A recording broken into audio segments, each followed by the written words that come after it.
మరో బ్రేకింగ్ చూద్దాం. పాన్ మసాలాలు, సిగరెట్లపై కేంద్రం జీఎస్టీని భారీగా పెంచేసింది. దాదాపు 40% మేర జీఎస్టీని వసూలు చేయనున్నారు. ఫిబ్రవరి 1 నుంచి జీఎస్టీ అమల్లోకి రానుంది. బీడీలపైన 18% జీఎస్టీ విధించారు. పాన్ మసాలాపై ఆరోగ్య, జాతీయ భద్రత సెస్ పెంచేశారు. ప్రస్తుతం రూపాయలుగా ఉన్న సిగరెట్ ధరలు ఏకంగా రూపాయల వరకు పెరిగే అవకాశం ఉంది.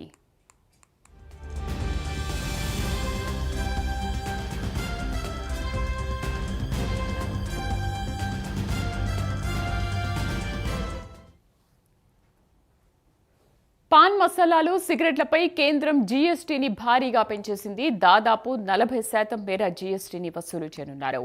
ఫిబ్రవరి 1 నుంచి జీఎస్టీ అమల్లోకి రానుంది. బీడీలపైన 18% జీఎస్టీ విధించారు. పాన్ మసాలాపై ఆరోగ్య, జాతీయ భద్రతా సెస్ పెంచేశారు. ప్రస్తుతం 18 రూపాయలుగా ఉన్న సిగరెట్ ధరలు ఏకంగా రూపాయల వరకు పెరిగే అవకాశం ఉంది.